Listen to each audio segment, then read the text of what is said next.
Muchas gracias, apreciada doctora Bento, apreciado rector, doctor Dionisio Ortega, apreciados panelistas, conferencistas. A muchos de ustedes también los conozco y admiro el trabajo que han realizado en sus vidas profesionales, ¿verdad? Realmente es un placer estar eh, con ustedes, acompañándolos a ustedes en este diálogo, en este debate que está organizado por la Universidad Nihon Gakuin en este momento tan difícil para la humanidad, en este momento tan difícil para nuestras familias. Yo estoy aquí en Austria, pero mi familia, mis padres, mi hijo está en Paraguay y cada uno de nosotros creo que estamos viviendo con mucha angustia estos momentos. Pero eso también por eso también es reconfortante participar en este tipo de debates y de diálogos porque, como dijo el rector, eh, esto nos obliga a nosotros a reflexionar, esto nos obliga a plantearnos en base a la evidencia científica, eh, conductas, actitudes y también, por supuesto, actividades y políticas que tenemos que trazar desde nuestros lugares de trabajo. El tema que me han pedido a mí compartir con ustedes es relacionado a la ciencia en diplomacia. Eh, bueno, y coincidentemente yo soy científico, yo soy investigador desde hace muchos años, desde que empecé a trabajar o a estudiar. Tuve la suerte de tener un padre que me orientó en la investigación. El primer paper que escribí, lo escribí antes de recibirme en la universidad. Y bueno, hasta hoy sigo escribiendo. Tuve la suerte de poder publicar este año un paper que trabajamos juntos con la universidad, con colegas de diversas universidades eh, de la región, de la Universidad de Buenos Aires, San Pablo, etc. Entonces me mantengo bastante al día, por lo menos en nuestro sector, ¿verdad? En el sector al cual me dedico, que son las ciencias ambientales, química ambiental. Bueno, y el tema ciencia y diplomacia, tengo yo la suerte de poder aplicar mucho aquí en Viena. Y yo no solamente soy embajador ante el gobierno de Austria y otros gobiernos concurrentes, sino que también soy representante permanente del Paraguay en agencias de las Naciones Unidas acá en Viena.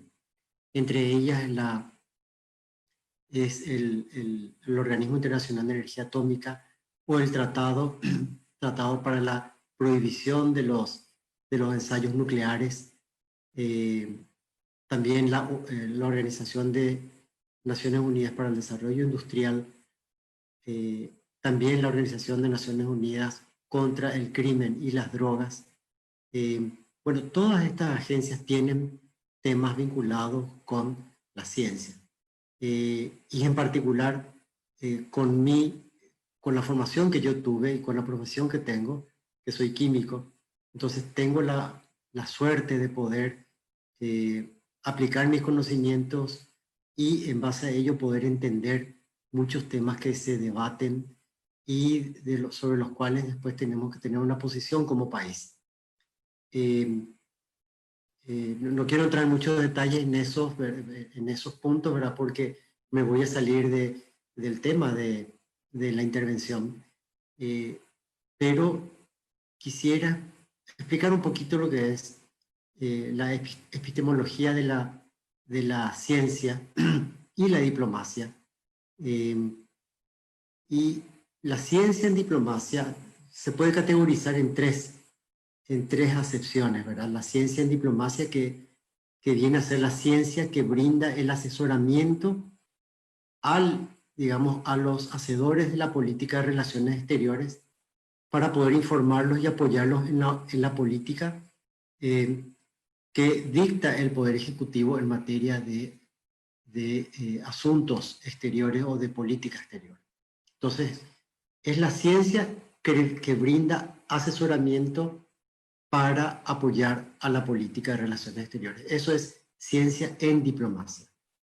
Otra cosa es diplomacia para la ciencia. Es decir, allí entra el trabajo de los diplomáticos que facilitan la cooperación científica internacional. O sea, allí está el saber hacer, el know-how de los diplomáticos para poder lograr los objetivos de una política de relaciones exteriores en materia de cooperación internacional. Por otro lado, tenemos la ciencia para la diplomacia, que es eso que es la cooperación científica que hay bilateral, que hay entre dos o más gobiernos, ¿verdad?, que finalmente mejora las relaciones internacionales. Y hay muchos casos que se pueden mencionar en este aspecto. Por ejemplo, uno de ellos es, que es bastante exitoso. Ustedes saben los conflictos muy serios que hay en el Medio Oriente. Hace unos 10 años, se pusieron a negociar un acuerdo para que una instalación nuclear muy importante alemana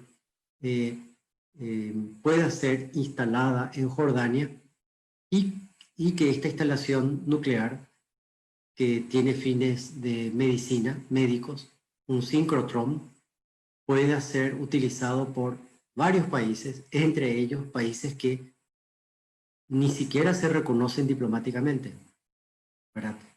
Entonces, en este programa de investigación que se llama CESAM, de Sésamo, la traducción sería de Sésamo, ¿verdad?, en inglés, pero tiene un significado más amplio relacionado con el uso del sincrotrón. Se encuentran países como Irán, Irak, Emiratos Árabes, Egipto, Jordania, Israel, etc. Entonces, este es un ejemplo en donde la ciencia apoya las relaciones entre los países para que ellas puedan mejorar. Y ejemplos de ciencia en diplomacia. Todos sabemos de que, sobre todo en los últimos 20, 30 años, hemos escuchado mucho hablar de, por ejemplo, el agujero de la capa de ozono. Hemos escuchado hablar de los problemas de tráfico transfronterizo de desechos. Hemos escuchado hablar de tráfico de especies de la vida silvestre. Hemos escuchado hablar del cambio climático. Todo esto que estamos escuchando se encuentra de una u otra forma en un marco de acuerdos multilaterales, acuerdos entre varios países que constituyen una convención o un protocolo. Así tenemos, por ejemplo, el acuerdo o el protocolo de la capa de ozono. Tenemos los acuerdos de Basilea para el tráfico de residuos tóxicos o peligrosos. También tenemos los acuerdos o el acuerdo de Ginebra de tráfico de especies silvestres, que es conocido con el nombre de CITES. Entonces, todos estos acuerdos se lograron con el apoyo dado por la ciencia. La ciencia ha dado el asesoramiento en base a evidencia científica para poder determinar cierta política. Otro ejemplo es el de cambio climático. Tuvimos dentro del acuerdo del cambio climático, la Convención de Cambio Climático, tenemos dos protocolos. El primero, el de Kioto, y el segundo, el Acuerdo de París, que se logró hace un par de años. Entonces, es cierto, esta clasificación fue útil para debates científicos y teóricos. Y cualquier esfuerzo científico internacional en particular sirve también para múltiples propósitos. Por ejemplo, para ayudar, como mencionamos, a mejorar las relaciones internacionales o para alcanzar los objetivos de la ciencia en sí misma. Entonces, esta realidad ha limitado el impacto, digamos, de esta clasificación tradicional en las agencias gubernamentales o los ministerios que cubren las cuestiones de ciencia y de relaciones exteriores. Ahora, yendo al tema de esta conferencia, hemos hablado, en lo que me toca a mí en particular, el tema de la acción internacional sobre el COVID-19, sobre la pandemia. Desde mi punto de vista, yo creo que esto se estará pensando. Esto yo no lo discutí con nadie aún, pero estoy recogiendo algunas ideas de debates que hemos tenido aquí en Viena. El tema de la acción internacional sobre el COVID-19 requiere de las 3 dimensiones de esta clasificación que planteé anteriormente. En primer lugar, se necesita diplomacia para poder crear un panel intergubernamental científico sobre el COVID-19. ¿Por qué tenemos que crear un panel intergubernamental? Porque se necesita una opinión independiente. Todos sabemos lo cuestionado que está el organismo de Naciones Unidas que asesora en materia de salud. Entonces, necesitamos un panel intergubernamental científico independiente que pueda conducir un debate científico, ¿verdad? También se necesita diplomacia para establecer y mantener ese proceso de debate, asociado, por supuesto, al funcionamiento de este panel intergubernamental. Entonces, acá lo que se necesita en esta fase es diplomacia para la ciencia. Por otro lado, la tercera base, el tercer pilar, es que se necesita de la cooperación científica internacional para avanzar en nuestra comprensión sobre este tema tan difícil que estamos viviendo hoy en día. Comprensión sobre en primer lugar, la detección temprana. Ya no voy a hablar más del COVID-19, sino de zoonosis.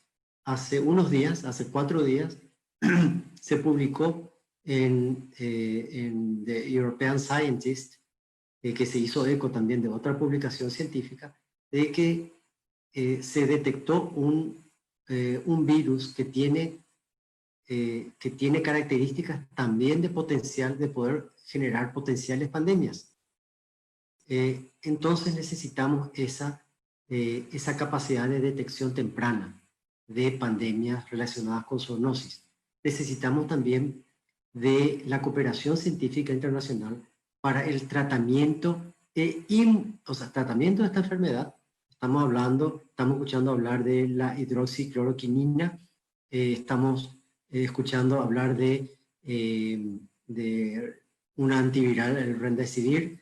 Estamos escuchando hablar que también podrían haber terapias génicas, pero se necesita la cooperación internacional para poder avanzar rápidamente en el tratamiento. Y por último, penúltimo, como penúltima tarea también, cooperación internacional para la inmunización global, es decir, para poder conducir todos esos esfuerzos que están habiendo a nivel de cerca de 100 laboratorios a nivel mundial para el desarrollo de una vacuna. Pero luego viene, una vez que se desarrolle, una vez que se conozca cuál es la mejor vacuna, o la vacuna que tiene mejores chances para generar una inmunización, cuáles van a ser los mecanismos para que nuestros países, nuestras poblaciones y aquellas más sensibles puedan acceder rápidamente a esta inmunización, a esta vacuna. Y por último, necesitamos también de diplomacia para facilitar los acuerdos internacionales para alcanzar los acuerdos internacionales. Y por último, es decir, la última pata de toda esta estructura es la medición científica que se requiere para monitorear el progreso de todos los acuerdos que se generen, acuerdos o protocolos que se generen en el marco de la lucha contra esta pandemia, ¿verdad?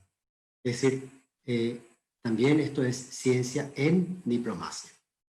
Y llegar a toda esta coyuntura, a lograr esta coyuntura, va a requerir un esfuerzo científico y diplomático conjunto, pero masivo, es decir, a nivel global. Esta clasificación que les planteé anteriormente no abarca fácilmente todas estas actividades que también describí, ¿verdad? Esta discusión que estamos planteando, que yo le estoy planteando, puede parecer semántica, eso es cierto, ¿verdad? Pero tiene un gran impacto sobre cómo las agencias relevantes ven a la ciencia internacional y a la diplomacia científica. Eso es muy importante para que las agencias puedan también conducir un debate en el seno de las mismas. Bueno, y cómo, si me pueden también indicar cuánto tiempo me queda, ¿verdad? Para que pueda ir finalizando la presentación. En el caso de las agencias internacionales... Un minutito, doctor, le queda. Un minutito le queda. Bueno, entonces en el caso de las agencias internacionales basadas en Viena, hoy en día todas las agencias se rigen, y todos nuestros países se rigen, todos sabemos eso, se rigen por los Objetivos de Desarrollo Sostenible y la Agenda 2030, ¿verdad? Entonces, estos son un punto de referencia para que podamos lograr con nuestra agenda de país resultados ideales asociados siempre a una amplia gama de parámetros de sostenibilidad. Bueno, todo esto requiere aportes también científicos que son complejos y también muchos de ellos requieren de nuevas ciencias y nuevas tecnologías para alcanzar un objetivo determinado. Otros exigen también un importante esfuerzo en recolección y análisis de datos, también como un detallado y cuidadoso análisis científicos de las opciones de política. Eso es muy importante, las opciones de política. Y aquí también, para terminar, quiero mencionar de que existe un grupo asesor científico de 10 miembros de un mecanismo que se llama Mecanismo de Facilitación de Tecnología, que fue establecido para apoyar a los países a alcanzar los objetivos de desarrollo sostenible, ¿verdad? Y este grupo, este mecanismo ha identificado el fortalecimiento de estructuras nacionales de asesoramiento científico como requisito previo para avanzar en el alcance de los objetivos de desarrollo sostenible. Entonces, es importante que nuestros países también establezcan a nivel, digamos, a nivel de los implementadores de las agendas nacionales, siempre vinculados con el objetivo de desarrollo sostenible, que puedan establecer unos grupos de científicos tecnológicos que puedan asesorar en cómo alcanzar los objetivos de desarrollo sostenible utilizando la ciencia, tecnología y la innovación.